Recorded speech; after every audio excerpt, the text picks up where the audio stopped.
සුබ දවසක් වේවා. සුබ රාත්‍රියක් වෙන්න කියලා ප්‍රාර්ථනා කරන සියලු දෙනාටම. අපි පටන් ගමු අද දවසේ වැඩසටහන.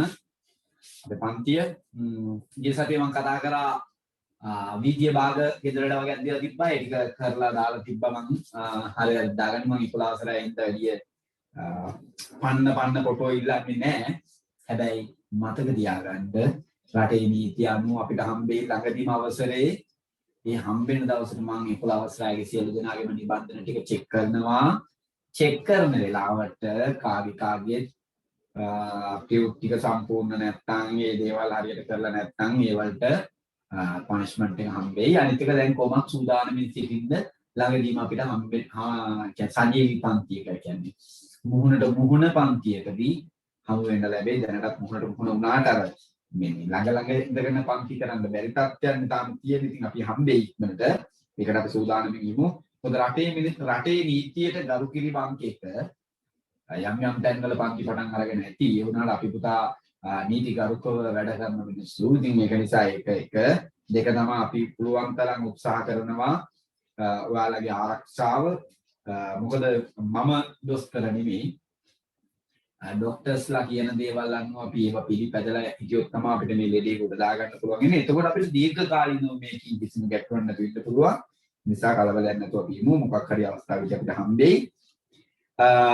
දැනට ඒක දෙවිනියට ඊට පස්සේ අපි පටන් ගත්තා ප්‍රෙසර් කියන මාතෘකාව ලොකු මාතෘකාවක් කියලා කිව්වා. ඒ මාතෘකාව පුතේ අපි වරිපණම් බදු කියන තැනට නිකන් කරා. වරිපණම් බදු වල තව චූටි කොටසක් කරන්න තියෙනවා. අපි ඒකෙදි හම්බෙමු. එහෙනම් අපි බලමු ඊළඟ කොටසින් නම් කොහොමද කරන්නේ කියලා.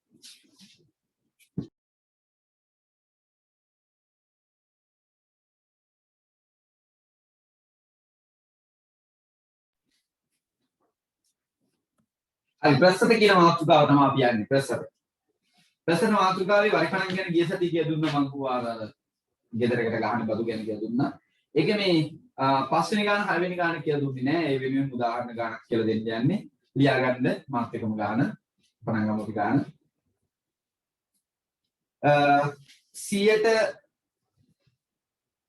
108ක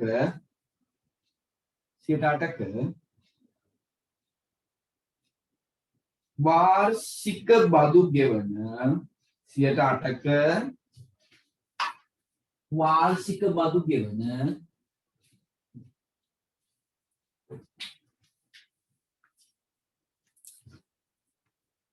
කඩකාමරයක්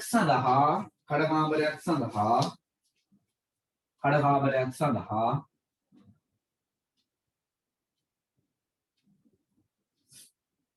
කාර්තුවකට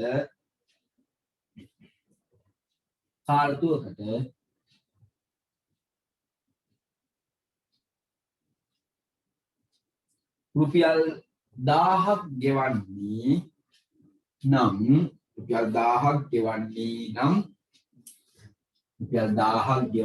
නම් කාර්තුවකට රුපියල් 1000ක් ගෙවන්නේ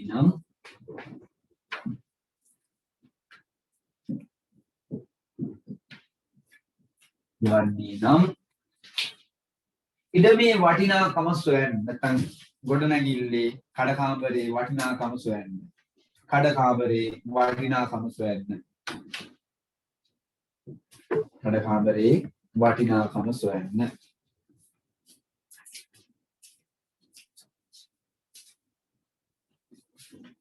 ඔන්නසායත් එක්ක කියනවා අහගන්න 108ක වාර්ෂික වරිපණම් බදු ගෙවන කඩකාමරයක් සඳහා කාර්තුවකට රුපියල් 1000ක් ගෙවන්නේ නම් ඉඩමේ වටිනාකම සොයන්න. ගිය සතියේ දුන්නා මම සූත්‍ර වගේක් වරිපණම් සම්බන්ධව. ඒ සූත්‍ර වලින් මම මේක වෙන්න අහගන්න. මුලින්ම අපි කාර්තුව ගැන දන්නේ පුතේ. අපි වෙන වාර්ෂික කීයද කියලා. වාර්ෂික වරිපණම්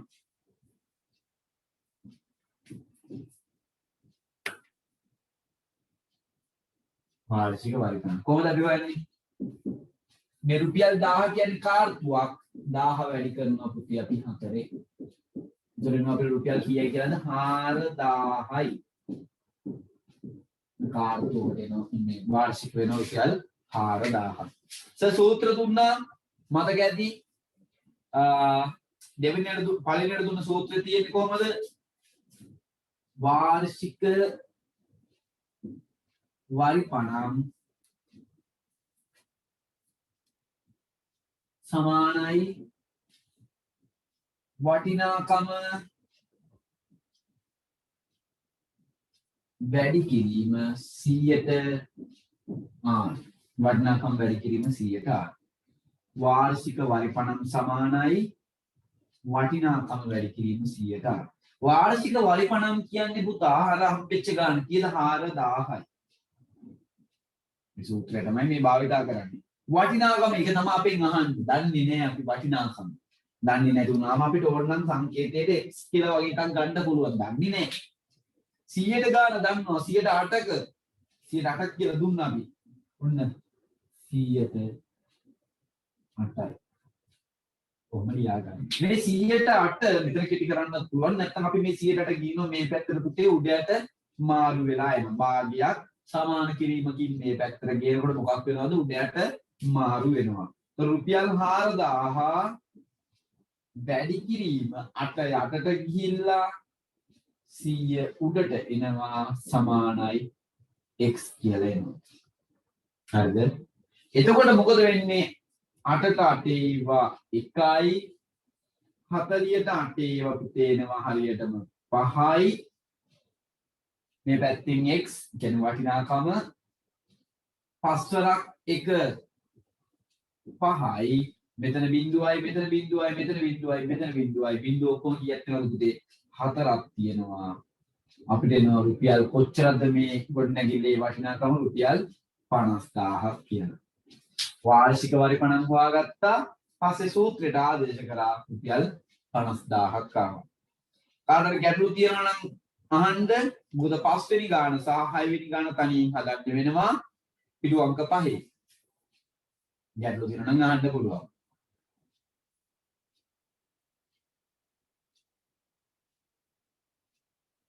හරි එහෙනම් මෙන්න මම මේ ගාන ලියාගත්තා ලියන පොතේ ටියුට් එකේ පස්වෙනි ගානයි හයවෙනි ගානයි හදන්න පිටු අංක 5 මිනිත්තු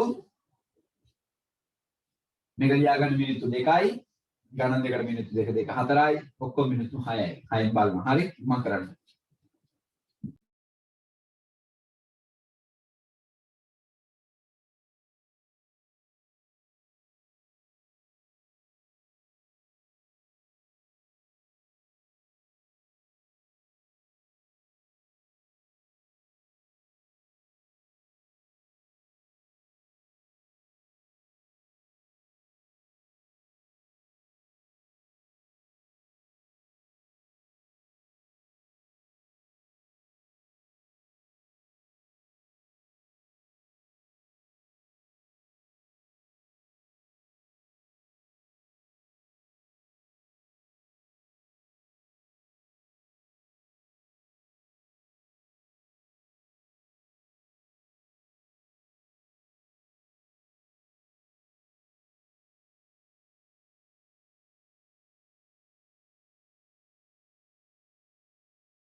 සිද්මි අහන්න පුතේ මොකද ප්‍රශ්නේ?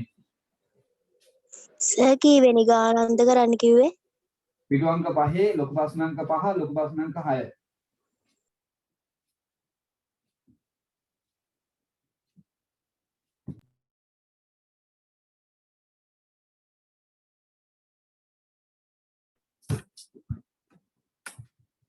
හරි. අදිනේ කාලේ තව කරන්න වෙලාව වුණා ඉන්නද පොඩක් බඩ අතුස්සල වෙන්නන්න බෑ ඉක්මනේ. මම මොකද පටන් ගන්න යන්නේ ඒකේ අන්තිම ගාන කරනවා නම් මම කොහොමත් පටන් ගන්නවා පුතේ. හරි. මම ඉතින් මේ ටික මෙහෙම තියාගෙන ගාන අනුව හදාගෙන යනවා ඈ. පළවෙනි එක ගාන අනුව බලමු බලන්න අපි මොකද්ද වෙන්නේ කියලා නේ. පළවෙනි එකේ කියනවා කාර්තුව 105ක වාර්ෂික බදු ගෙවන ඉඩමක් සඳහා කාර්තුවකට රුපියල් 625ක් ගෙවන්නේ නම් ඉඩමේ වටිනාකම සොයන්න. 625යි කාර්තුවක්. 625යි. කාර්තුවක් කියන්නේ මම එදත් කිව්වනේ ඍතු වගේ කියලා. එතකොට ඒගොල්ලන්ගේ තියෙනවා හතරක් මේ අපිටත් කාර්තු කියලා හතරක් ගෙවන්න වෙනවා. 625ව හතරක් වෙනවා පුතේ හරියට වැඩි කරොත් එහෙම 625යි 1250යි 1250යි 2000 කීයද 500යි කියලා එනවා 2500 ආවා. ඊළඟට වටිනාකම කියන එක දන්නේ නැහැ x 100ට දන්නවා කීයද පුතේ අපිට දෙලා තියෙන්නේ 6ද 5යි 5යි මෙතන එනවා වාර්ෂික වරිපණන් 2500යි කොහොමද මේ 100ට පහ මේ පැත්තට පයින්නවා 2500 වැඩි කිරීම 5යට 100 සමානයි x හරිද ඊට පස්සේ ඔන්න කැපෙනවා පුතේ 5ට 5 ඒවා 1යි 25ට 5 ඒවා 5යි 5 වරක් 1 5යි යල් 5යි මේ බිංදු 2යි මේ බිංදු 2යි බිංදු ඔක්කොම කීයද පුතේ 4යි සමානයි x. උතර එනවා කීයයි කියලාද 50000ක් කියලා. ඒකටත් වෙනවා කීය දෙන්නේ 50000ක් කියලා. ඒ ගණනටත් වෙනවා. මම ප්‍රශ්න අංක 6ට යන්නේ. 6ට. මේක හරි වැරදි දාන්න මම තප්පර 20ක් දෙනවා. හරි වැරදි අඩුපාඩු හදාගන්න.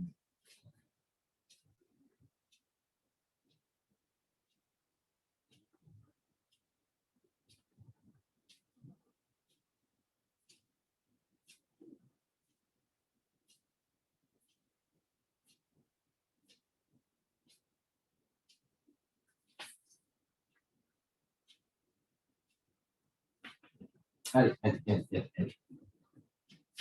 ඊළඟ එකේ කියනවා මෙන්න මෙහෙම. ඊළඟ එකේ කියනවා පුතේ මොකද මම බෝඩ් එකේ ලියලා තියන්නේ 11 අවසර ළමයිට බලාගෙන ලියන්න. ඒගොල්ලෝ ලියන ඒවා හරි වැරදි දාගන්න විතරයි මම මේ වෙලාව දෙන අඩුපාඩුවක් තියෙනවා නම් ඒ චූටි තැන හදාගන්න විතරයි මේ තප්පර ගන්න දෙන්නේ. 103ක වාර්ෂික වරිපණම් බදු ගෙවන ඉඩමක් සඳහා කාර්තුවකට 450ක් ගෙවන. කාර්තුව 450 යා. 450යි.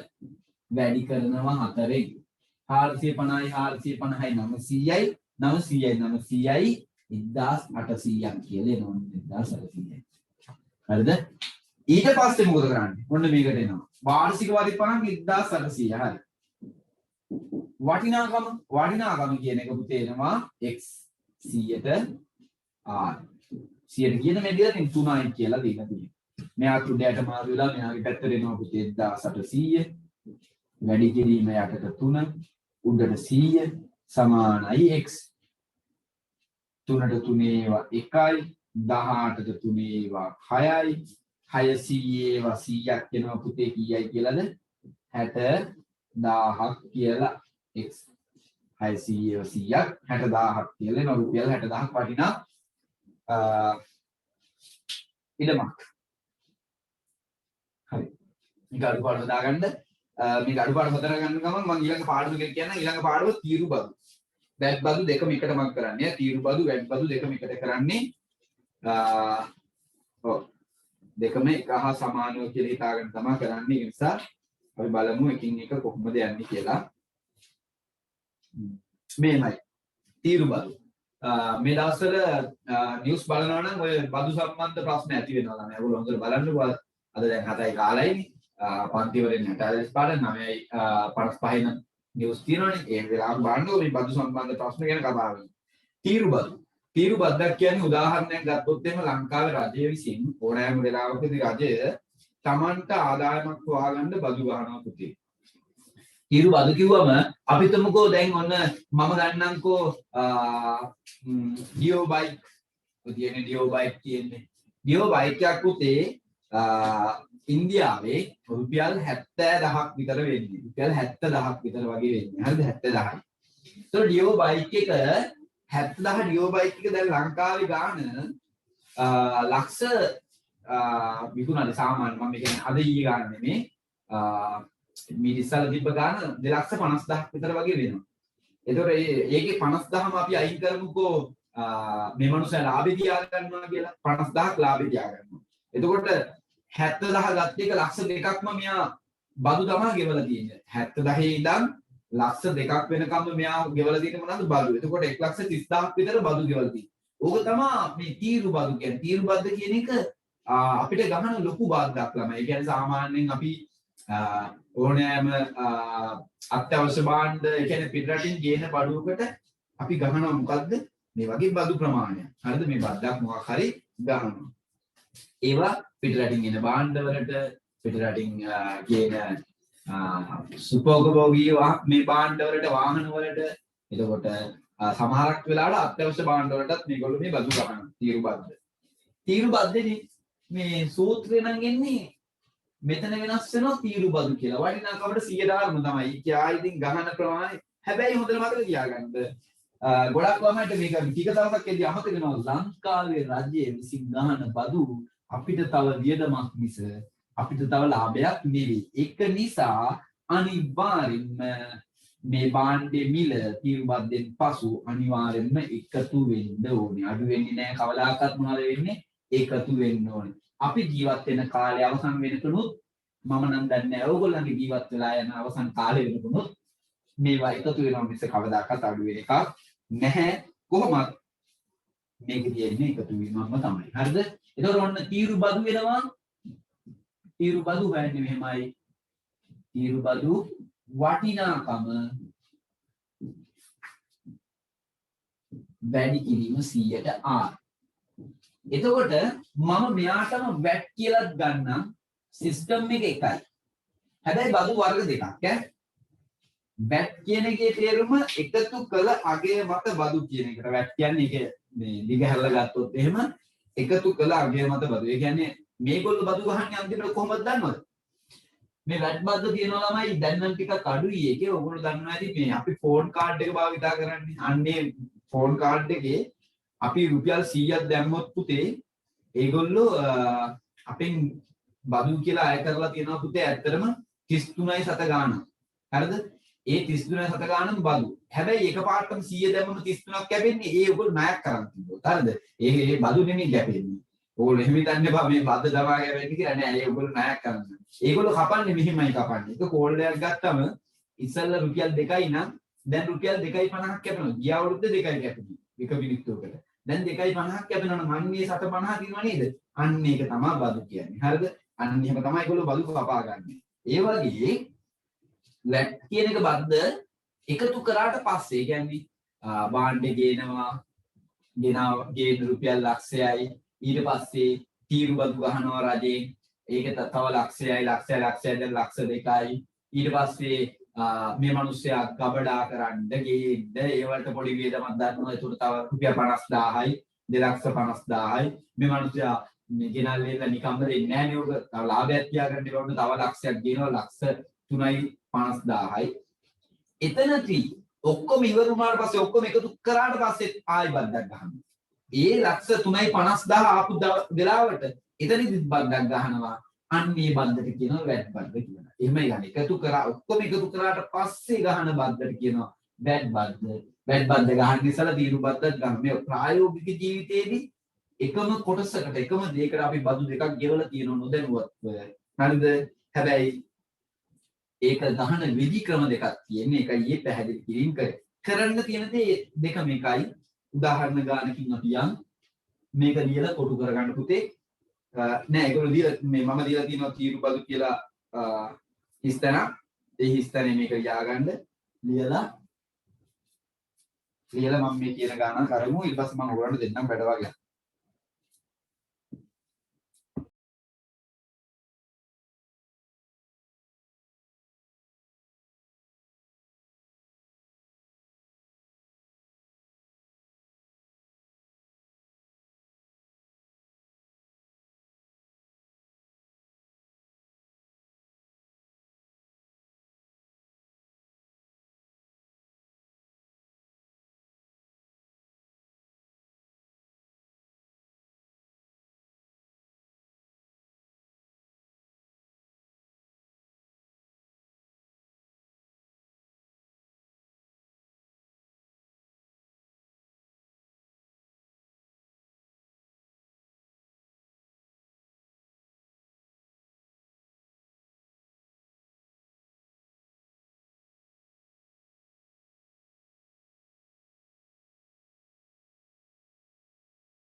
හරි මේක ලියාගත්තද? හරි මම උදාහරණ ගානකට යන්න උදාහරණ ගානක් කතා කරමු අපි. මම විස්තර කියද්දි ඔයගොල්ලෝ ලියා ගන්න පුතේ. 11 වසරේ ඉඳලා මම බෝඩ් එකේ හැම විස්තරෙම ලියන්නේ. හරි. වාහනයක් ආනයනය කිරීමේදී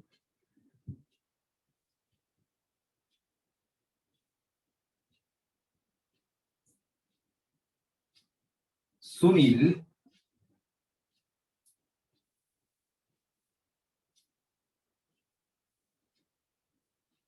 බදු ගෙවීමට පෙර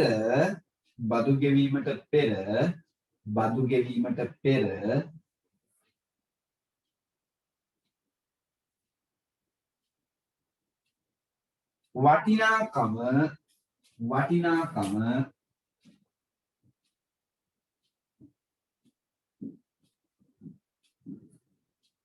රුපියල්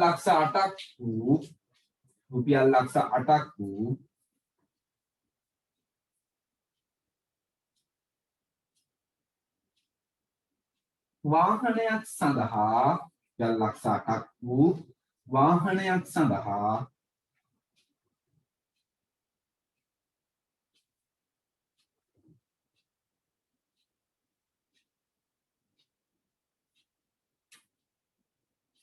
සියයට 60ක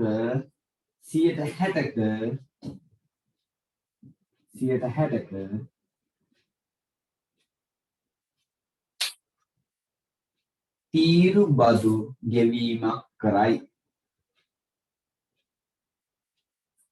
60ක තීරු බදු ගෙවීමක් කරයි.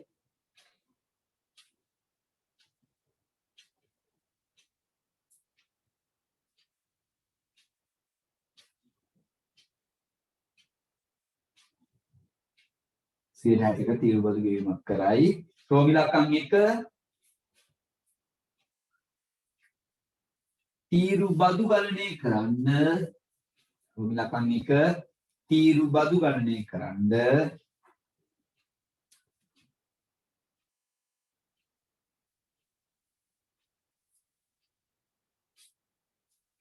රෝමිලකම් 2 තීරු බදු ගණනය කරන්න පළවෙනි එක 2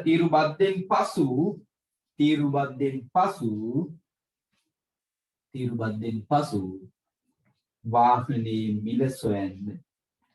තීරු බද්දෙන් පසු වාහනේ මිල සොයන්න. මෙවර සාමාන්‍ය පෙළ ඒ කියන්නේ මේ 2020 ඕලෙල් අවුරුද්ද ඒගොල්ලෝ 2020 කියලා එක දාලා තියෙන 2021 කරාට ඒකේ දාලා තිබ්බ පුතේ මට කියන්න අමතකුණා ඔයගොල්ලෝ කියන්නේ tie ලකුණු 10ක් ගානකට දාලා තිබ්බ පුතේ වරිපණන් සම්බන්ධ ගානක්. මොකද වරිපණන් සම්බන්ධ ගානක් තමයි දාලා තිබ්බේ. ඒකත් එක්කම පොඩි කොටස් ගානක් දාලා තිබ්බා. ඒ වුණාට ඒ කොටස් කියන එක 11 වසර එකක් එක. මේ තව චුට්ටක් දවසකින් උගන්වන එකක්. මම මේ පාඩම ඉවරුනාට පස්සේ මේ අවුරුද්දේ ඒ පළවෙනි කොටසට දාලා තියෙන ගානයි දෙවෙනි කොටසට දාලා තියෙන ගානයි දෙකම කරනවා පුතේ. ලකුණු 20ක් මේ ටියුට් එක අවසන් වෙද්දී අපිට ඕ ලෙවල් වලින් ලකුණු 20ක් හම්බ වෙනවා. හරි. මේ ටියුට් එක අවසන් වෙද්දී ඕ ලෙවල් වලින් ලකුණු 20ක් හම්බ වෙනවා. ඒකේ අර වරිපණන් පාඩම අපි ඉවර වෙගෙන යන නිසා මේවල පළවෙනි කොටසේ පේපරේට දාලා තිබ්බේ වරිපණන් ගානක්. ඒක හොඳට මතක තියාගන්න. මම මේ ගාන මාතාව තියෙනවා. මම ඕගලන්ට හරියටම පාඩම අවසන් වෙන කාලෙක දාන්නම් ඒකට. දැන් තීරබද්දෙන් පසු වටිනාකම් සොයන්න කියලා දුන්නේ මේක තමයි ගාන ලක්ෂ 8යි ගාන කාර් එකක් ගේනවා ලක්ෂ 8යි 160ක් රජය විසින් බදු ගහනවා. අර මොකද කියන්නේ වරායේ ඉඳන් ට්‍රේන් එකකින් බස් වෙනවා මෙහෙම කාර් එක පිටට බස් එකක් ගන්න තඹපන්නේ හින්දා ලංකාව තව ලක්ෂ ගානකින් මොක මේ වැඩි වෙනවද බාන්න වැඩි වෙන ගාන තීරබදු හොයන්න යන්නේ. මේ තීරබද්දේ වටිනාකම ලක්ෂ 8යිනේ. උන්න ලක්ෂ 8යි ගේනෙක් කිනා. ලක්ෂ 8යි. එයාට 100ට ගහනවා පුතේ 60ක. 160ක් බදු බිංදුවට බිංදුව බිංදුවට බිංදුව ඔහම කැපෙනවා. 8 වරක් 6 48යි. බිංදුවයි බිංදුවයි බිංදුවයි බිංදුවයි බිංදු 4යි. ඔච්චරක් බදු ගහනවා. ලක්ෂ 8ක වාහනේට ලක්ෂ 4යි 80ක් ගහනවා. ඊට වඩා වැඩි ඈ. ඊට වඩා වැඩි මම මේ උදාහරණයකට මේ ගන්න ඈ. ප්‍රායෝගික තත්ත්වයට වඩා වෙනස් ඈ 4,80,000ක් වෙනවා. දැන් මුලින්ම ලක්ෂ 8යි ගේනකොට බිල ලංකාවට පය දිනකොට ලංකාවේ වටිනාකම වෙනවා 4,80,000ක් තව වැඩි වෙනවා. දැන් ඊනම් අපි කියනවා තීරු බද්දෙන් පසු ලක්ෂ 8ට මොකද වෙන්නේ?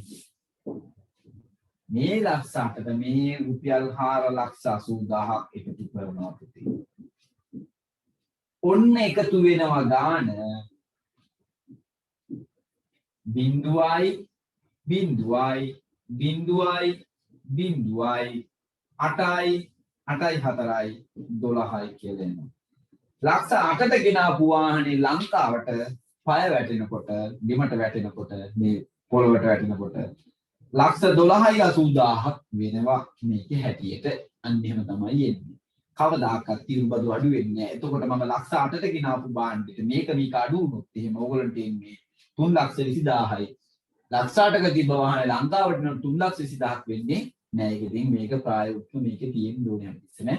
එකතු වෙනවාමයි වෙන මොකුත් වෙන්නේ නැහැ. එකතු වෙනවාමයි. මෙයා මේ කරපු හැටි තේරුම් නැති කවුරු හරි ඉන්නවනේ ඉක්මනින් අහන්න. මොකද ඔයගොල්ලන්ට ගණන් 3ක් මම හදන්න දෙනවා එක දිගට.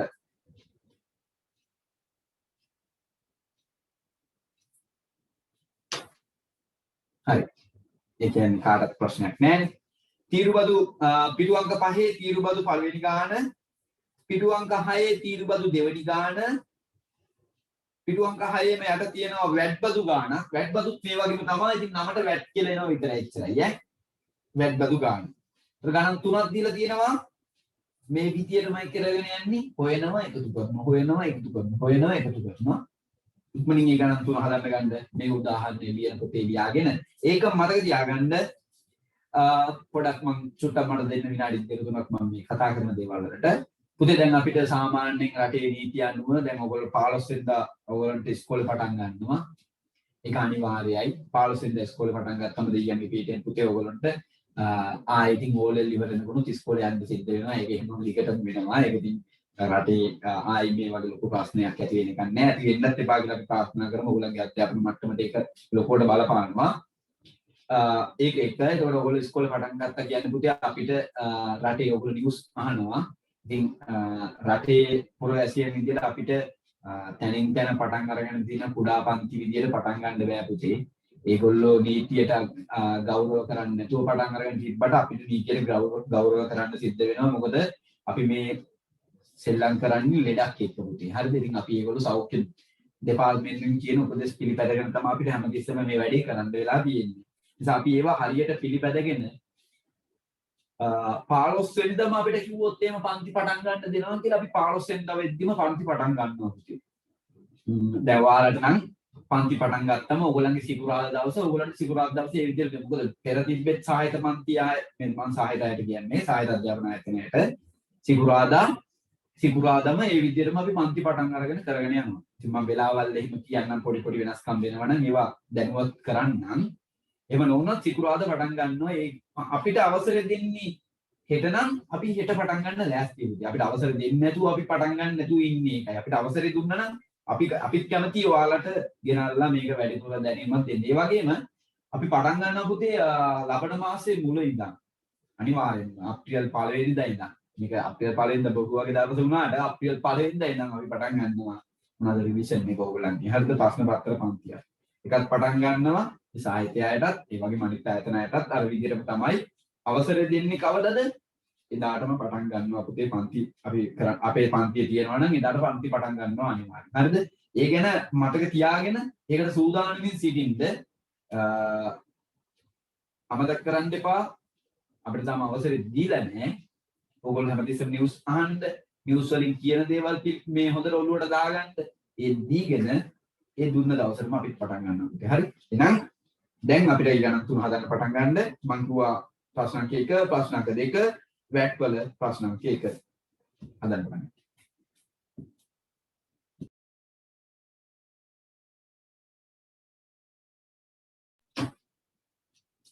හරි මම පටන් ගන්න ලෑස්ති කාට හරි ගැටලුවක් තියෙනවද වෙලාවක් ඕනයි ඉන්නවද කවුරු හරි ඉක්මනින් මට එහෙම වෙලාව ඕනයි ඉන්නවනම් අත උස්සලෙන් වෙන්නන්න බලන්න.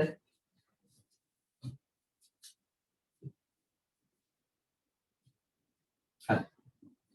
එක වාහනයක් ආනයනය කරන කමල් බදු ගෙවීමට පෙර රුපියල් ලක්ෂ 5ක් වූ වාහනයක් සඳහා රජයේ වටිනාකමින් 140ක තීරු බදු අය කරයි. තීරු බද්ද ගේන්නේ ලක්ෂ 5ක වාහනයක් 140යි.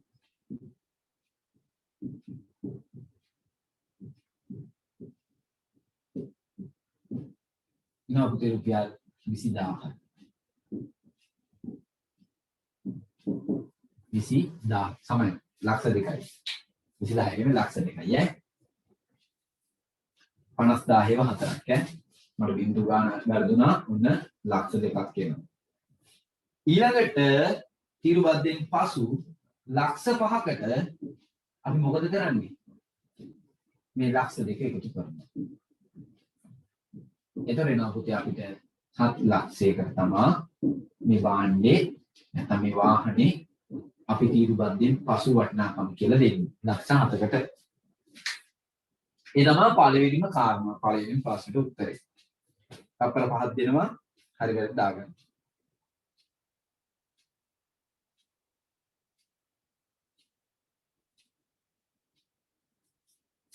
දෙවෙනි ගානට එනවා. දෙවෙනි ගානේදී කියනවා පුතේ මේ විදුලි උපකරණයක් රුපියල් 30000ක් වටිනා විදුලි උපකරණයක් සඳහා 45ක තීරු බදු අය කරයි නම් තීරු බද්දෙන් පසු විදුලි උපකරණයේ වටිනාකම 30000යි වැඩි කිරීම 145යි බිඳු 2යි කියපෙනවා 45 3ක් කියන 135යි කියලා 45 120යි තව 15ක 135යි මේ බිඳු 2යි 13500ක් කියනවා. එතකොට තීරු බද්දෙන් පසු ගන්න එනවා 30000කට එකතු කරනවා කීයක්ද 13500ක්. ඔන්න එකතු කරනවා පුතේ බලන්න 0.5යි 0.3යි 3යි 4යි එහෙනම් තීරු බද්දෙන් පසු මේ භාණ්ඩය 43500ක් වෙනවා. උදාහරණ පේනවාදී මං හරි මේ ගාන හදනවා මේක යටියට එකතු කරනවා එහෙම ලැජ්ජ වෙන්න දැන් නෑ මොකද මේ එකතු කිරීම මේ මෙහෙම එකතු කරන්න උගන්වන්න අපිට චූටිම කාලේ සමහරක් අය මේ කෙලින් අතර ලියනවා අන්තිමට බොරු ලියන්නේ සමහරවල්ලාට උත්තරේ වැරදි සමහරවල්ලාට එහෙම කෙලින් අතර ලියලා පැත්තෙන් කටු වැඩක් කරනවා කාලේ වැඩි අපි 11 වසර වුණාම පැය 3 පැය 2 පාලනය කරගෙන යන්න ඕනේ ඒක නිසා හරි ප්‍රශ්නයක් වෙනවා වෙලාව මදි වෙනවා ගොඩක් අය මම දන්නවනේ ඉතින් මගේ බෝඩ් එක කවුද කියලා එයා ලියන කාලෙට එයා ගන්න කාලෙට ඒවට මේක වැදගත් වෙනවා ඈ ඒ නිසා අපි යනවා වැට් බදු ගන්නට. 43500 මිනිත් බලා ගන්න දෙකම 43500 මේක 43500. ඊට පස්සේ වැට් බදු ගන්න. වැට් එකත් මං කිව්වේ අර තීරු බදුම තමයි. කතාව එකයි. හැබැයි ගහන විදිය වෙනස්. ඒ කියන්නේ බදු අය කරගන්න විදිය වෙනස් ඈ. ඒක ඉතින් ප්‍රායෝගික තත්ත්වෙද අපිට මේ ගානට අදාළ වෙන්නේ නැහැ. නිවසක දුරකථන බිල 1500ක් වේ. ඒ සඳහා 108ක වැට් බද්දක් අය කරයි.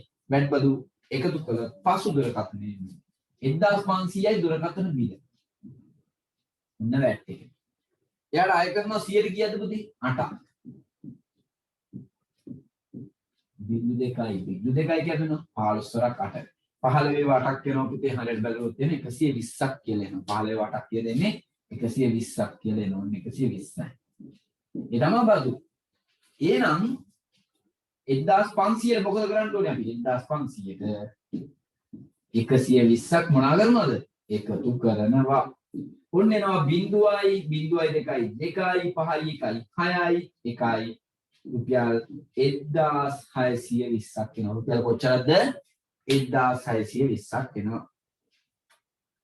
අපි යනවා මේකේ තීරුබද්දෙන් පසු වටිනාකම මේ හිරුවේ තීරුබද්දට පෙර වටිනාකම හොයන්න යනවා. මාතෘකා ලියන්න පෙර වටිනාකම සෙවීම.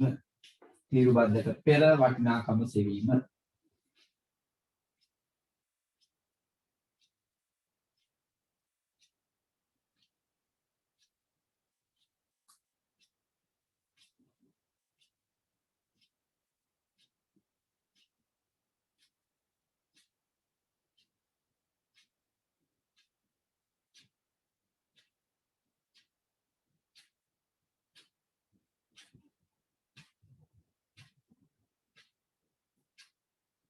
තීරුබද්දට පෙර වටිනාකම සෙවීම.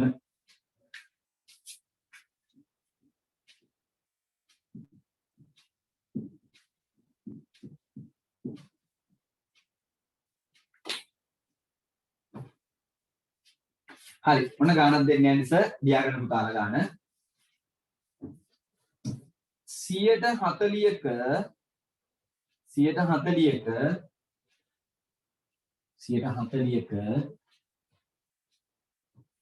තීරු බදු අය කළ පසු දුරකථනයක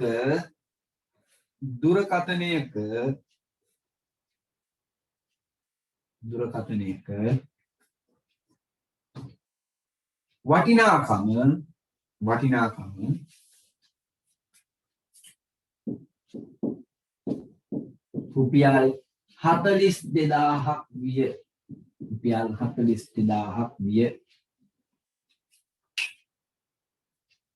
රුපියල් 42000ක් විය. තීරුබද්දට පෙර එහි වටිනාකම සොයන්න. තීරුබද්දට පෙර එහි වටිනාකම සොයන්න.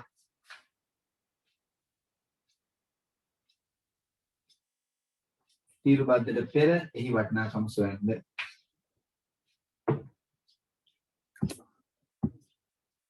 සිත්මි අහන්න පුතේ.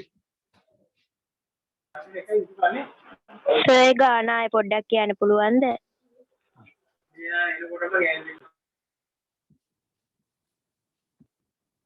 140ක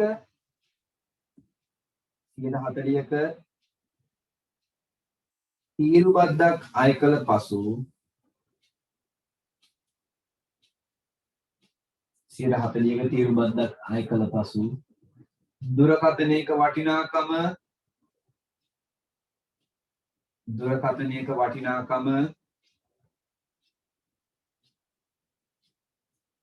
රුපියල් 42000ක් විය.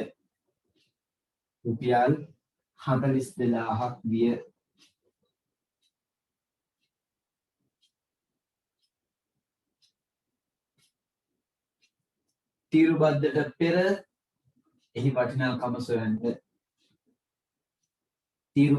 පෙර එහි වටිනාකම සොයන්න.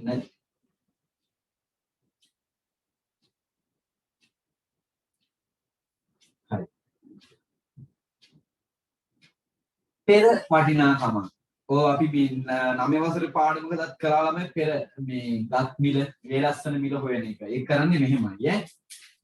100ක් තිබ්බ භාණ්ඩයකට තව 40ක් බදු ගැහුවම තමයි මේ 40 බදු ගහනවා. 100 සාමාන්‍ය 100යි භාණ්ඩේ වැඩිපුර තව 40ක් ගන්නවා. ඒ 40 තමයි බදු. එහෙනම් 140ක් වෙනවා. 100ක භාණ්ඩයකට නම් ඒක කොච්චරක් වෙනවද? 140ක් වෙනවා. 100කට තව 40ක් ගැහුවොත් බදු ඔක්කොම බද්දෙන් පසු ගාන කීයද? 140ක් වෙනවා. මේ බද්දෙන් පසු ගාන. දැන් ඔයගොල්ලන්ට සරලව හිතන්නකෝ. 100කට බදු ප්‍රමාණය බදු ප්‍රසතේ එකතු කරනවා. ඒතර එනවා අපිට 140ක් කියලා. අපි ලියනවා වගන්තියක් තීරු බද්දට පෙර කියලා ලියලා මේ පෙර මිලවල් හොයද්දී නම් අවසරෙත් කියන්නේ වගේ වගේ පා 42000යි ගාන 42000යිනේ. එයාව වැඩි කරන්නේ පුතේ 100 උඩ 140 යට කියලා. කොහමද 100 උඩ 140 යට කියලා. මොකද අපි හොයන්නේ පෙර මිලක් 100 මිල අහන්නේ. මේ තියෙන 140 මිල. දැන් අපිට ඕනේ 100 කියනකොට තත්ත්වය කොහොමද කියලා. ඉස්සල්ලා තිබ්බේ කීයටද මේක? දැන් මේක 42000ක් වෙන්නේ නැති. හැබැයි තීරුබදු ගහන්න ඉස්සල්ලා කීයටද තිබ්බේ කියලා හොයන්න. පෙර මිලක් හොයද්දී 100 උඩ මේ ප්‍රසත ගාන යට එන්නේ. මේවා ලස්සනට කැපෙන්න ගණන් එන්නේ පුතේ. මේ බිඳුවකට මේ බිඳුවක් කැපෙනවා. 14ට 14 ඒවා 1යි. 42කට 14 ඒවා 3යි. එතකොට 3යි බිඳු 4යි 10යි තියෙන්නේ. 3 වරක් 1 3යි. මේ බිඳුවයි මේ බිඳුවයි මේ බිඳුවයි මේ බිඳුවයි බිඳු ඔක්කොම 4ක් වෙනවා. 30000ක් තමා පෙරදිල බදු ගහලා ඉවරනාට පස්සේ තමා 42000ක් උනේ මේකට 100ට 40ක බද්දක් ගැහුවට පස්සේ. නම් පෙරදිල හොයාගන්න මොකද්ද අපි කරේ? ගාන දීලා දිනවා 42000ක් වෙනවද? ඒකට 100ට 140 උඩයට මාරු කරලා කපලා කොටලා ගත්ත උත්තරේ ආව පුතේ අපිට 30000ක් කියලා. කාටද ගැටලු තියෙනවා නම් අහන්න පුළුවන්. මොකද තනියෙන් ගණන් හදන්න වෙනවා දෙකක්.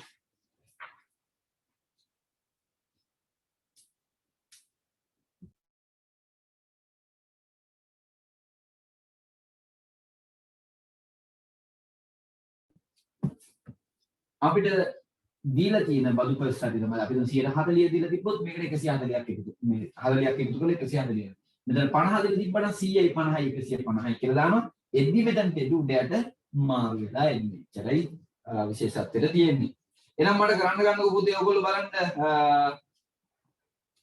ලොකු ප්‍රශ්නාංක 3 ලොකු ප්‍රශ්නාංක 4 මේ ගාන ලියා ගන්න මිනිත්තුවයි මිනිත්තුවක් ඇතිනේ පොඩි ගානක්නේ. ඒ ගණන් දෙක හදන්න මිනිත්තු 2 2 4යි ඔක්කොම මිනිත්තු 5යි. හරියට මිනිත්තු 5කින් බලනවා වගේ පුතේ. හරි මම කරමු එහෙනම්.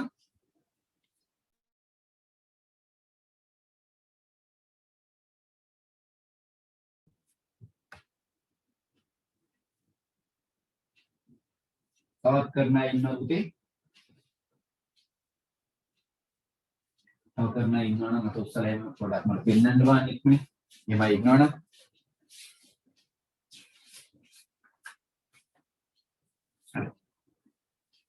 තුන්වෙනි ගාන ගුවන් විදුලි යන්ත්‍රයක් සඳහා 15%ක තීරුබදු අය කළ පසු එහි වටිනාකම 34500කි. තීරුබදු අය කිරීමට පෙර එහි වටිනාකම සොයන්න. 115ක් 100කට 15ක් 115යි. තීරුබද්දට පෙර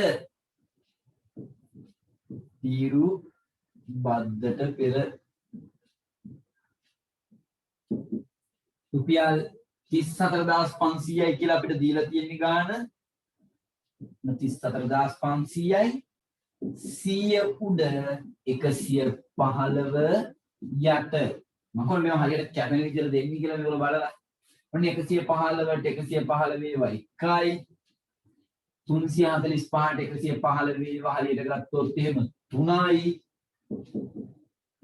3 වරක් 1 3යි මේ බිංදු 2යි මේ බිංදු 2යි ඔක්කොම එනවා පුතේ කොච්චරද 30000ක් කියලා 34500කට 115ක බදු අයින් කරාට පස්සේ 30000ක් වෙනවා. ඊළඟ ගණනත් ඔකත් එක්කම මොහොම මැට් කරනවා ළමයි. රූපවාහිනී යන්ත්‍රයක 148ක තීරු බද්දක් අය කළ පසුවෙහි වටිනාකම 888,800ක් වේ. තීරු බද්දට පෙරෙහි වටිනාකම බලමු 100ට කීයද පුතේ 48ක්. 100යි 48යි එනවා කීයයි කියලාද 148ක් කියලා. තීරු බද්දට පෙරනේ. බලමු බලන්න. තීරු බද්දට පෙර රුපියල් 88,800ට 100 උඩ 148 යට දැන් හරියටම කැපෙනවා. අපි බලමුකෝ වැඩි කරලා 148 ඒවා කීයක් විතර එයිද? 148 6ක් විතර බලන්න කීයක් එයිද කියලා බලන්න. නෑ වැඩි කරලා බලමුකෝ අපි. 6 වරක් 8. දැන් එහෙම වෙලාවට එක පාර්ට්නර් 148 880 කපා ගන්න බැරි නම් අපි මේ වගේ හිතලා වැඩි කර ගන්නවා. ඒකත් එකම කරන්නේ. 6 වරක් 8. 48න් 8 දානවා. 4ක් විතර. 6 වරක් 4 24යි. 24යි මේ 4යි 28න් 8 දානවා. දෙකක් ඉතුරුයි. 6 වරක් 1යි 2යි 8යි කියලා එනවා. එහෙනම් හරියන කැපෙනවනේ කීයද? 148ට 1යි 888ට 6යි 6 වරක් 1 6යි මේ බිංදු දෙකයි මේ බිංදු දෙකයි රුපියල් 60,000කට තිබ්බ එකක් තමයි මෙන්න මේ විදිහට බදු ගහන්න සිද්ධ වෙලා තියෙන්නේ. අඩුපාඩු වැරදි හදාගන්න ප්‍රශ්න තියෙනවා නම් අහන්න.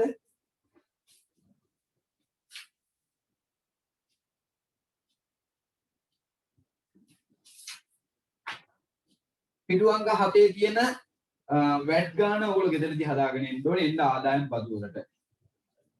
ආදායම් බදු වලට එන්න රටක් වශයෙන් ඊළඟට බදු වර්ගය ආදායම් බදු මිනිස්සෙක් වුණාම ළමයි ලංකාවේ මිනිස්සෙක් වුණාම එයා ලක්ෂ 5කට වැඩිය ආදායමක් ලබනවා. ආදායම ලබනවා කියන එකේ තේරුම එයාට සුද්ධ ආදායමක් ඉතුරු වෙන්න ඕනේ. ඔක්කොම කාලා බීලා කරලා වියදම් කරලා එයාට ලක්ෂ 5ක් ඉතුරු කරගන්න පුළුවන්.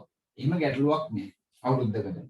ඊට වඩා වැඩි වෙන ඕනම රුපියලකට ලංකාවට ඇමරිකාවට ඕන රටකට ඒගොල්ලෝ බදු ගෙවන්න ඕනේ. ඒ බද්දට කියනවා ආදායම් බදු කියලා. අපි සල්ලි හම්බ කරලා අපි ඒක ගෙවා ගන්න ඕනේ. දැන් මේගොල්ලෝ කියනවා මේක ගෙවුවම තමයි රටක් පවතින්නේ ළමයි මේ බදු ගෙවුවම. දැන් ඔයාලා ඉස්සරහට රට වෙනුවෙන් වැඩ කරන ජනතාවනේ. ඉතින් අපි හැමතිස්සෙම හිතන්න ඕන දෙයක් තමයි පුතේ අපේ රට ණය වෙනවා කී ඉන්නේ නැතුව අපේ යුතුයකම් ටික අපි හරියට කරන්න ඕනේ. මොනවාද යුතුයකම් ටික? අපි ගෙවන්න තියෙන මේ බදු එහෙම තිබ්බොත් ඕගොල්ලෝ කවදාවත් මුදු සල්ලියක් හම්බ කරලා ඕගොල්ලෝ ඒවා ලස්සනට ගෙවලා කරලා රටට ණය නැති පුද්ගලයෙක් විදිහට ජීවත් වෙන්න බලන්න. හරිද? ආදායම් බදු. මේ ආදායම් බදු කිව්වම ඔන්න දැන් එක පුද්ගලයෙක් ඉන්නවා අපි හිතමුකෝ ලංකාවේ බදු ගහන විදියක් තියෙනවා පුතේ. ලක්ෂ 5න් 5ට තමයි බදු ගහන්නේ. පළවෙනි ලක්ෂ 5 පුතේ අපි කියනවා ලක්ෂ 5 ඕනෑම එක්කෙනෙක්ට හම්බ කරන්න පුළුවන්. එයාට අපි කියනවා නිදහස් බද්ද කියලා. නිදහස්. යා නිදහස්. ලක්ෂ 5ක් නිදහස්. ඊළඟ ලක්ෂ 5ට එනකොට ගන්නවා 104ක බදු. මේ ශ්‍රී ලංකා මහ බැංකුව වාර්තාව අනුව බදු අය කරගන්න විදිය මේක තමයි අපිට අච්චුපතේ දෙන්නේ 10 වසරේදී ඔයගොල්ලන්ට උගන්වනවා. හරි. ඊට පස්සේ ඊළඟ ලක්ෂ 5ට 108යි. ඊළඟ ලක්ෂ 5ට 112යි. ඊළඟ ලක්ෂ 5ට 116යි. මේ හතරේ ගුණාකාර චක්‍රය අනුව යන්නේ. හරි. පළවෙනි කරුණු තුන කරුණු දෙක ඇති ප්‍රමාණවත්. තව එකක් ලියාගන්නකො කොකටත් කියලා නේ. ලක්ෂ 18ක් 19ක් આવුත් කාටද? ඔයගොල්ලෝ ඉස්සරහට හම්බ කරොත් එහෙම ඔයගොල්ලන්ගේ ආදායම් පද්ද ඔයගොල්ලන්ටම ගණන් කරගන්න පුළුවන්. ඔන්න 112යි. කොහොම එනවා? මම දැන් ගානක් දෙනවා. ඊට ඉස්සෙල්ලා මේක ලියලා කොටු කරගන්න පුළුවන්.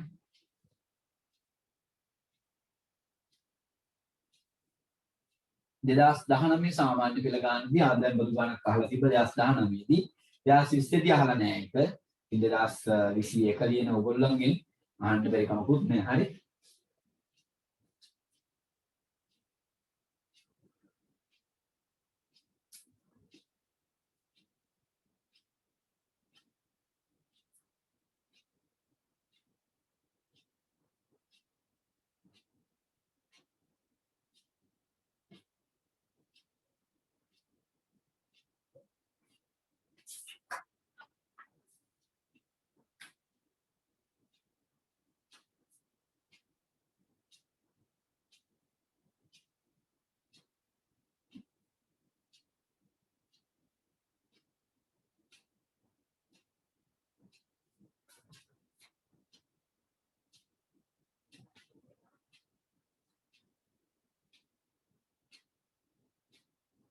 හරි.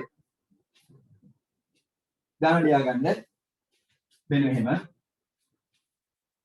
අපි ගමු සාන්ත. මගේ මිත්‍රයෙක් ඉන්න සාන්ත කියලා. සාන්ත කියලා මිත්‍රාගේ මේ ආදායම. හරි? මම නිකන් ගන්න ආදායම එච්චර ආදායමක් තියනවද නැති කියලා මම දන්නේ නැහැ. මම නිකන් ගන්න. හරි? සාන්ත මහතා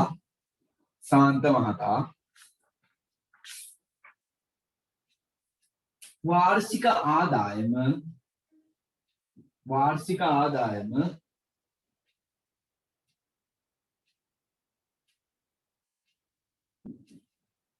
16,50,000 वार्षिक आदायम 16,50,000 उपयයි. वार्षिक आदायम 16,50,000 उपयයි. ඔහු ගෙවිය යුතු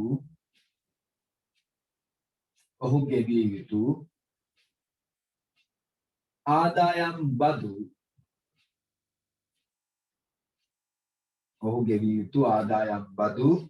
ගණනය කරන්න.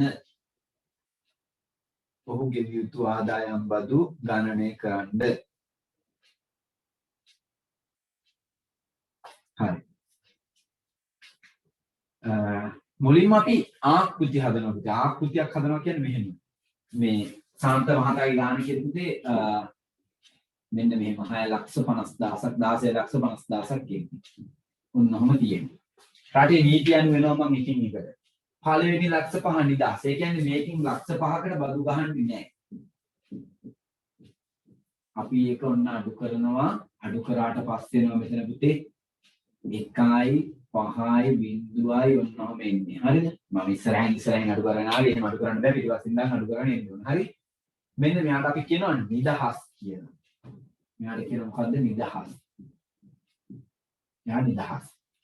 ඒකෙන් දැන් මේ ගානේ ඊළඟ 1,05,000ට 100ට කීයක් ගහනවා කියලාද කියන්නේ දෙවෙනි එකට 104ක බදු ගන්නවා. ඔන්න 104 බදු ගහන එක්කෙනා අඩු කරනවා. බිංදුවයි පහෙන් බිංදුවක් 5යි එකින් 5ක් බෑ 11න් 5ක් 6යි. මේක ඇතුළේ 1,05,000ක් තියෙනවානේ. අන්නේ 1,05,000ට 100ට කීයක් ගහනවද පුතේ? 8ක් ගහනවා මේ 108ක බදු අය කරනවා ඊළඟ 1,05,000ට. එතකොට එනවා පුතේ අපිට කොච්චරද බිංදුවයි 5යි 1යි. ඉතිරි ගානට 100ට කීයක බද්දක් අය කරනවද? 12ක බද්දක් අය කරනවා. 1,05,000කුත් නෑනේ. පොඩි ගානක් මේ තුලනේ. යාට 112ක බදු අය කරනවා. මෙන්න මේකට කියනවා අපි chart එකක් ආකෘති chart එකක් ගහගන්න. මෙහෙම තමයි අපි මේ 16,50,000 බෙදෙන්නේ. 50,05,000ක් ගහන්නේ බදු අයින් කරන නිදහස්. ඊළඟ 1,05,000ට 104යි. ඊළඟ 1,05,000ට 108යි. තුරු වෙන 1,50,000ට 100ට කියනකොට 12යි කියලා ලියනවා. දැන් ගාන හදන්න දෙනවා. අපි ලියනවා මෙන්න මෙහෙම. 104 බදු කියලා දැම්මා 50,00,000කට 104ක් ගලනවා. හරි දේශී කැපෙලා වැඩි කරලා ගන්න තියෙන්නේ. බිංදු දෙකට බිංදු දෙක කැපෙනවා 5000 4ක් වෙනවා පුතේ 20000යි. ඔන්න 20000යි. 108 බදු. ඒත් 1,05,000ක් තියෙනවා 108,00,000යි. ඒ 1,05,000ටත් මොකද කරන්න පුතේ අපි 100ට 8ක් බලනවා. මේ බිංදු දෙකට මේ බිංදු දෙක කැපෙනවා 5000 වටක් වෙනවා පුතේ රුපියල් 40,000යි කියලා. මම ආවා. තවත් ඉතුරු වෙනවා 1,50,000. ඒක 112 බද්ද. අපි කියනවා 112 බද්ද. 112 බදු රුපියල් 1,50,000කට 112ක් බලනවා. මේ 112 බැලුවම ඔන්න බලන්න බිංදු දෙකට බිංදු දෙක කැපෙනවා 1512 15 වරක් 12 එනවා පුතේ 180යි කියලා 15 10ක් කියන 150යි තව 15 දෙකක් එනවා 30යි 180යි මේ බිංදු දෙකයි කොච්චරක් වෙනවද 18000ක් වෙනවා දැන් අපේ මුළු ආදායම් බද්ද අපි ලියනවා මුළු ආදායම් බදු කියලා ලියලා කවුරු කවුරුද පුතේ ඉන්නේ 20000යි 40000යි 18000යි 20000 40000 18000 මේ ටික ඔක්කොම පුතේ එකතු කරනවා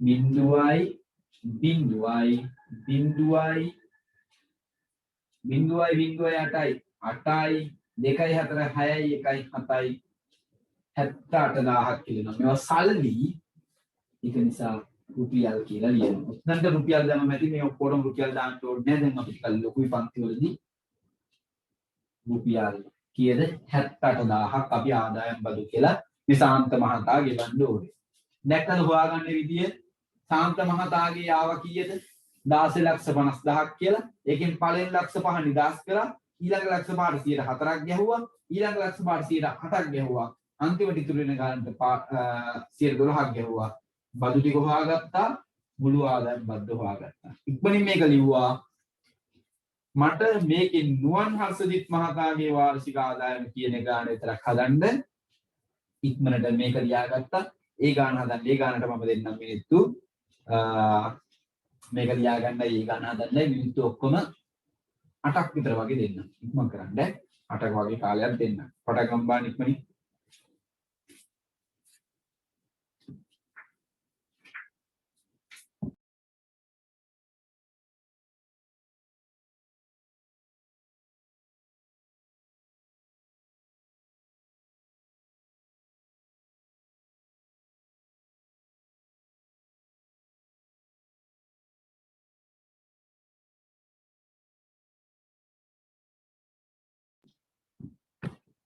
හරි මං ලෑස්ති ගාන හදන්න තාමත් කරන අය ඉන්නවනම් මට කියන්න බාන පුතේ මොකද මං ගාන හදන්න යන්නේ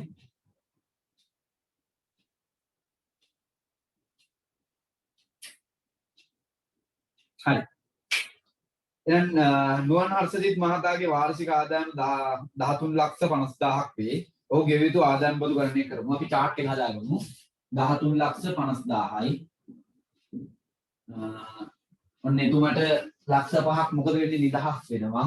අපි මේ ලක්ෂ 5 අඩු කරමු. ඒකට අපි කියනවා නිදහස් බද්ද කියලා. නිදහස් ලක්ෂ 5යි. ඒ ලක්ෂ 5 අඩු වුණාට පස්සේ අපි දෙනවා පුතේ බිංදුවයි බිංදුවයි බිංදුවයි බිංදුවයි පහෙන් බිංදුවක් 5යි 3න් 5ක් බෑ 13න් 5ක් 8යි. තව ලක්ෂ 50,000ක් තියෙනවා. ඒකෙනුත් ලක්ෂ 5කට මේ 8,50,000නුත් ලක්ෂ 5කට 100ට කීයක බද්දක් අය කරනවද 4ක බද්දක් අය කරනවා. ඔන්න. ඉතුරු වෙනවා පුතේ තව බිංදු 2යි බිංදු 3යි බිංදු 4යි 5යි 8න් 5ක් 3යි 3,50,000. එයා ලක්ෂ 5කට වඩා අඩුයි. ඒක නිසා ඊළඟ බද්දෙන් යාගේ කතා ඉවර වෙනවා. කීයද? 108ක බද්දක් අය කරනවා. බදු ගමු අපි 104 බද්ද බලනවා අපි සමානයි රුපියල් ලක්ෂ 5කට 100ට කීයද පුතේ? 4ක්. බිංදු දෙකට බිංදු දෙක කැඩෙනවා 5000 4ක් වෙනවා රුපියල් 20000යි. ඔන්න 20000. ඊළඟට 108ක බද්ද 108ේ බද්ද ඒකද වෙන්නේ අපිට 108ේ බද්ද දෙනවා පුතා රුපියල් ලක්ෂ 3,50,000ට 108ක් අපි බලනවා බිංදු දෙකයි කැපෙනවා 3,500 වටක් බලනවා ඔන්න මම වැඩි කරලා පෙන්නන ඔයගලන්ට කටු වැඩක් විදියට 35 8න් 8 වරක් 40න් බිංදුව දානවා 4ක් ඉතුරුයි 8 වරක් 3 24යි 28යි 280ක් එනවා 280යි මේ බිංදු දෙකයි 28000ක් බදු ගෙවනවා. ඒතර මුළු අපි ආදායම් බදු ගෙවන්න ඕනේ මුළු බදු ප්‍රමාණය මෙතන 20000යි මෙතන 28000යි රුපියල් කීයක් කියලා එනවද 48000ක් කියලා එනවා ගණන් 20000ක් කියලා එනවා හරි මම යනවා ඊළඟ මාතෘකාවට ඒක ලොකු ප්‍රශ්නක දෙක හෝම්වර්ක් අමිල මහතාගේ තියෙන එක මම යනවා පිටු අංක 8 සුළු පොලිය කියන මාතෘකාවට ඒක උඩ පේන්නේ නැති ඔයගොල්ලන්ට ඉඩ දීලා තියෙනවා ළමයි එතන මම මෙන්න මේ දෙන සූත්‍රය ලියා ගන්න මුලින්ම මේක මම අහන්න යන්නේ තප්පර 10ක් දෙන්න අඩුපාඩු මොන හරි තියෙනවා නම් හදාගන්න ප්‍රශ්න තියෙනවා නම් අහන්න ගැටලු නැහැ විසඳන්න පුළුවන් ඒක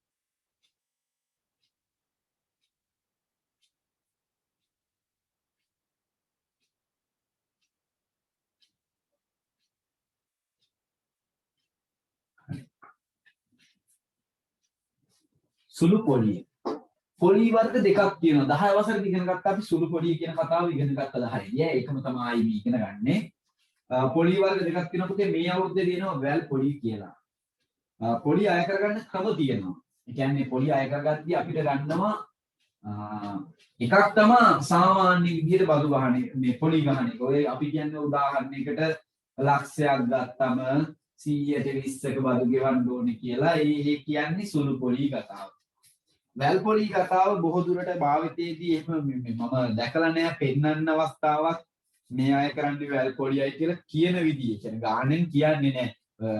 බැංකු වල වුණත් දෙනකොට එහෙම කියන්නේ හැබැයි ඔය අපි නොදැනුවත් වුණාට ලීසින් පාසුකම් දෙන තැන්වල එතකොට රත්තරන් බඩු උගස් තියෙන තැන්වල ඒගොල්ලෝ අය කරන්නේ ළමයි සමහරක් වෙලාවට සමහරක් තැන්වල අය කරන්නේ ළමයි පොඩියට පෙවුනට වැල් පොලිය තමයි අය කරන්නේ අපිට නොදැනුවත්ව ඒගොල්ලෝ අපෙන් ගන්නෙ වැල් පොලිය කියන එක. ඒතර මුලින්ම අපි සුළු පොලිය කතා කරගෙන යන් ඉස්සරහට ඊට පස්සේ අපි වැල් පොලියට එමු. සුළු පොලිය. සුළු පොලිය කිව්වම මේක සුළුවට හිතන පොලියක්. ඒකයි මේ සුළු පොලිය. අරක වැල් පොලිය කියලා අපි ගන්නෙ වැලට ගණන් කරන පොලියක්. ඈ සුළු පොලිය වුණාම පොලිය ගණන් කරන්න සූත්‍රයක් දෙනවා මම මේක මේ ගණන් ගොඩාක් හදන්න යනකොට අපිට ගණන් තියෙනවනේ ගණන් හදන්න බෑ. ඒකද ගොඩාක් සූත්‍ර තිබ්බම මේක මතක තියාගන්න බෑ. පේනවනේ මේ පාඩම කොච්චර ලොකුද කියලා. ඒතර ඕගොල්ලන්ට ලේසි මෙන්න මේ සූත්‍රය මතක තියාගන්න එක. PTR බෙදීම 100 මතක තියාගන්න එක. ඒතර පොලිය සමානයි PTR බෙදීම 100. P කියන්නේ ප්‍රයිස් එක කියන එක. අපි කියන මුදල සිංහල භාෂාවේදී ඒක මුදල වෙනවා. T time ඒ කියන්නේ කාලය. R කියන්නේ රේට් එක අනුපාතිකය 100ට ගන්න.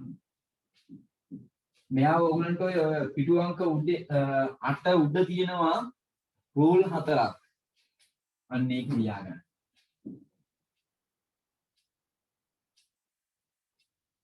PTR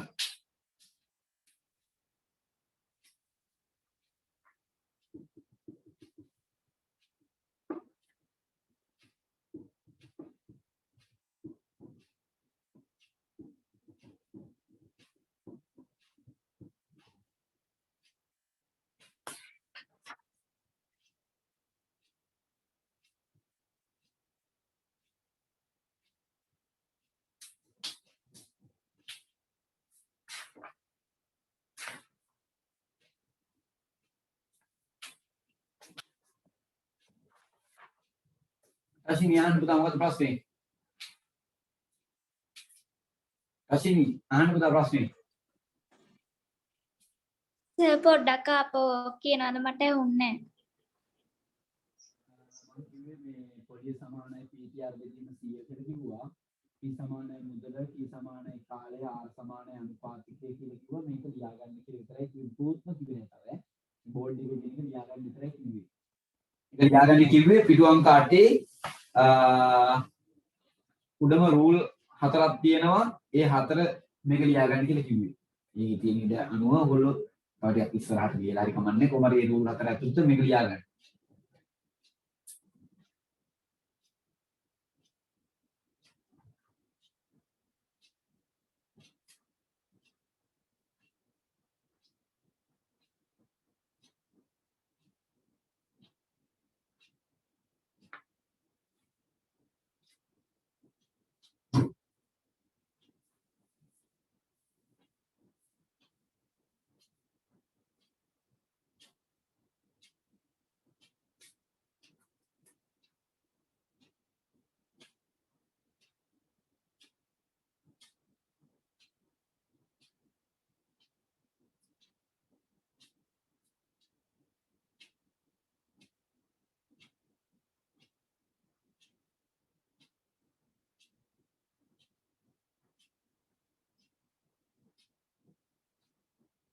හරි. මේක මකන්නේ නැත්නම් මේ ගණන් දෙකක් තුනක් විතර මම ඔයගොල්ලොත් එක්ක හදලා ඔයගොල්ලන්ට ගෙදර වැඩ කීපයක් දෙන්න යන්නේ. ඒක නිසා මේ උදාහරණ ගණන් කීපයක් අපි හදාගමු අද තියෙන කාලෙත් එක්ක. මම ගණන් කියද්දී ඔයගොල්ලන්ට ලියා ගන්න පුළුවන් නේ. අපි ගණන් මේ විදිහට කියමු. මම මහන්නම් මේක. එහෙනම් පටන් ගමු පළවෙනි ගාන. රුපියල් 20000ක් ණයටගත් අයෙක් රුපියල් 20000ක් ණයටගත් අයෙක් රුපියල් 20000ක් ණයටගත් අයෙක්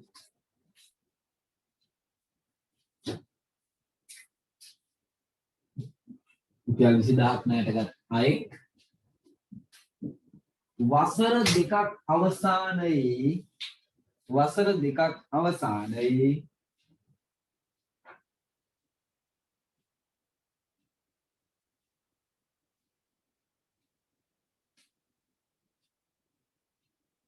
වසර දෙකක් අවසානයේ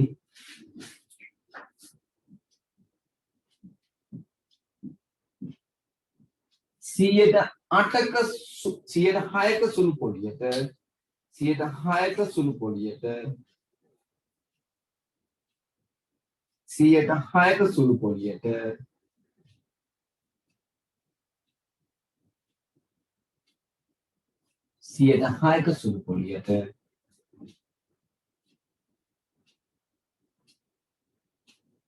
පොලිය සහ මුළු මුදල ගෙවා අවසන් කරයි. පොලිය සහ මුළු මුදල ගෙවා අවසන් කරයි.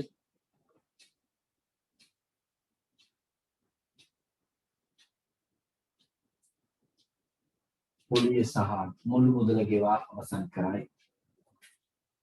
ගෙවිය යුතු මුළු මුදල සොයන්න. එකපාරම දෙන්නම පොලිය කියලා දෙන්නේ නැතුව ගෙවිය යුතු මුළු මුදල සොයන්න. ගෙවිය යුතු මුළු මුදල සොයන්න.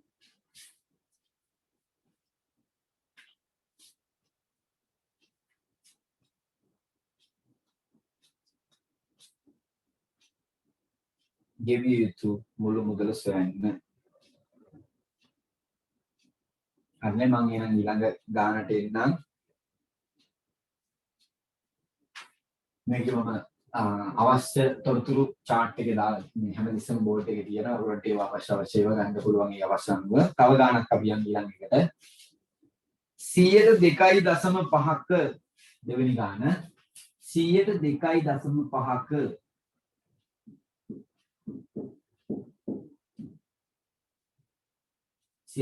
102.5ක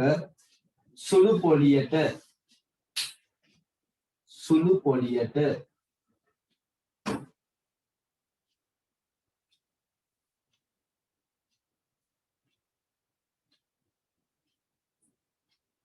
රුපියල් 30000ක් ණයටගත් අයෙක් රුපියල් 30000ක් ණයටගත් අයෙක්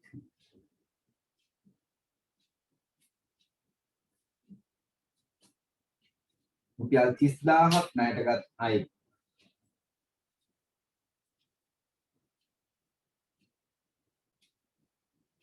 වසර එකහමාරකට පසුව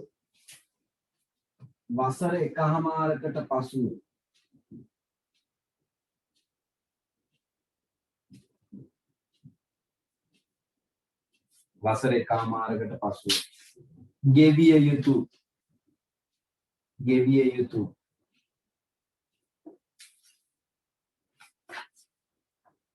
මුළු මුදල ගණනය කරන්න. ගෙවිය යුතු මුළු මුදල ගණනය කරන්න. මම ගණන් තුනක් හදන්න හිටියේ ගණන් දෙකෙන්ම වැඩි කරගන්න තමයි අදහස. හරි. ගෙවිය යුතු මුළු මුදල ගණනය කරන්න. ස ගණන් දෙක හදනවා මුළු මුදල හොයනවා ඊට පස්සේ ඔයගොල්ලෝ මොනාරි ගැටලු තිබ්බොත් අහලා විසඳගෙන යන්න. හරි. එක පොලිය හොයනවා පුතේ.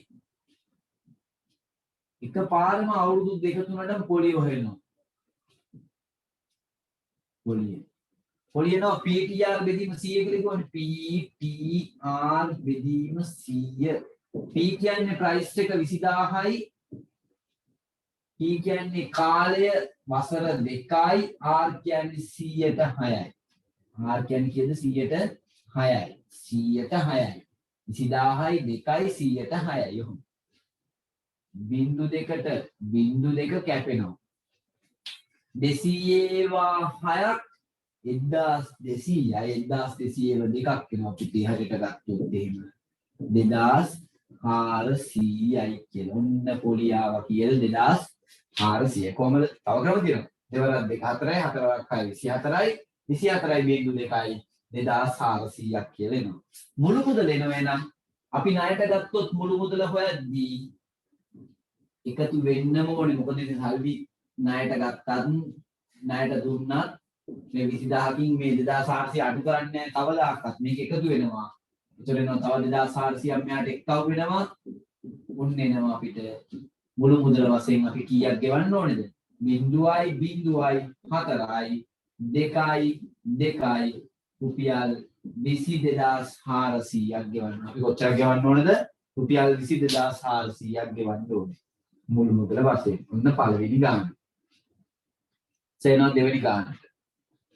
දෙවෙනි ගාන කියනවා මෙන්න මෙහෙම. පොලිය. පොලියම අපි බලමු මොනවාරි ප්‍රශ්න තිබ්බොත් සාකච්ඡා කරමු ඊළඟට. පොලිය. PTR බෙදීම 100. P කියන්නේ මුදල කිව්වනේ ප්‍රයිස් එක 30000යි. 30000යි. T time වසර එකමාරයි. වසර එකමාර කිව්වම මාස 18යි කියලා කියන්නේ නැහැ. මොකද මේ වාර්ෂික 100ට පොලියක් දීලා තිබුණා. ගාණ ටික වෙන්නේ නැහැ මාසික පොලිය කියලා.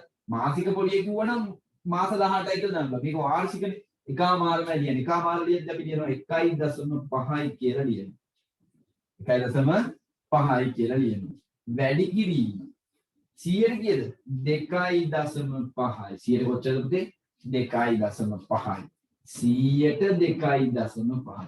දශම ගණන් ආව කියලා ලොකුවට හිතන්න අවශ්‍යතාවයක් නැහැ. හරි 1.5යි 2.5යි. බලන්නකො මම කරගන්න දේ. බිංදු දෙකකට බිංදු දෙකක් කපා ගන්නවා පුතේ. හරිද? මුලින්ම දශම ගණන් දෙක වැඩි කරමු. කවුද 1.5යි 2.5 වැඩි කරමු. 1.5 2.5ත් එක්ක වැඩි කරද්දී පස්සරක් 25න් 5 දානවා. දෙකක් ඉතුරුයි. පස්සරක් එක 5යි 2යි 7යි. දෙවරක් 5 10න් බිංදුව දානවා. එකක් ඉතුරුයි. දෙවරක් එක 2යි 1යි මයි කියලා එනවා. දැන් එකතු වෙනවා මෙතන 5යි 7යි 3යි මෙයාට දශම ස්ථානයයි මෙයාට දශම ස්ථානයයි උත්තරයට දශම ස්ථාන දෙකක් තියෙනවා. දැන් ඇවිල්ලා තියෙන්නේ රුපියල් 3.70 රුපියල් පැත්තට දාමු අපි 3.75 වැඩි කිරීම 300. උන්නෝම ඇවිල්ලා තියෙනවා. මම මේ දෙන්න වැඩි කරගත්තා දශම ගාන ආවා. ඒක 300ත් එක වැඩි කරන්න තියෙනවා. අපි 11 වසරට එනකොට දන්නවා බිංදු වලින් වැඩි කරද්දී දශම ස්ථාන මොනවද වෙන්නේ? පස්සට පයින්නවා කියලා. මේ බිංදුව කැපුවා දශම තිත මෙතනට පැන්නා. මේ බිංදුව කැපුවා දශම තිත මෙතනට පැන්නා. දැන් තියෙන්නේ 375 වැඩි කරනවා කියන 3ත් එක්ක. 375 3ෙන් වැඩි කරාම 5 3 15 5 දානවා. එකක් ඉතුරුයි. 3 වරක් 21යි අර 1යි 22න් 2 දානවා. දෙකක් ඉතුරුයි. 3 වරක් 3 9යි 2යි 11යි 1125ක් කියලා එනවා රුපියල්. ඔය තියෙන්නේ පොලිය. මුළු මුදල වෙනවා පුතා කොහොමද? මුළු මුදල 30000ක් ණයට ගන්නවා මම.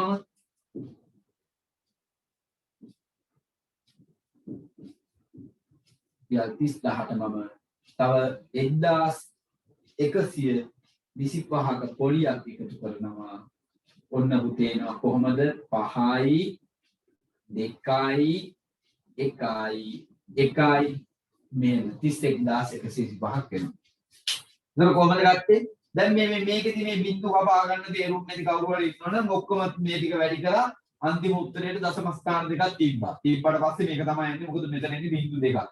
බිංදු දෙක දශම ස්ථාන දෙකක් තිබ්බම බිංදු දෙක ගණන් ගන්නේ නැහැ. එහෙම යන්නත් පුළුවන්. ඒක ඉතින් සාමාන්‍ය වැඩි කිරීම ක්‍රමයට ගිහිල්ලා දශම කියලා ගන්න පුළුවන්. එහෙම නොවුනත් අපි ටිකක් දැන් 11 වසරේනේ අපි දැන් ටිකක් හිතන්න ඕන පැත්ත වෙනස් වෙනවා. මේ දශම ස්ථාන අයින් කරන්න බින්දු කැපුවම දශම ස්ථාන නිකම්ම ආයි දෙනවා. ඒක 370 වැඩි කරා 3ත් එක්ක 1125 ආවා. ඒක පොලිය 30000ක් ණයට ගත්තා. ඒ පොලිය එකතු වුණා 31125ක් ගෙවන්න සිද්ධ වුණා රුපියල් වලින්. දැන් පුතාලන්ට පුළුවන් මොනවා හරි ගැටලු තියෙනවා නම් අහන්න.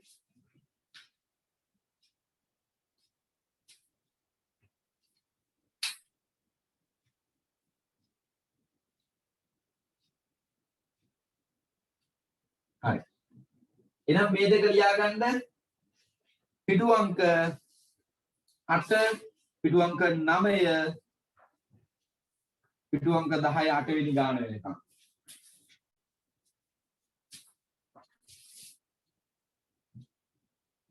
පිටුව 8 සම්පූර්ණ පිටුව 9 පිටුව 10 විතරක් 10 විතරක් එක ගාන හදන්න තියෙන එක ලොකු ප්‍රශ්නාංක 8.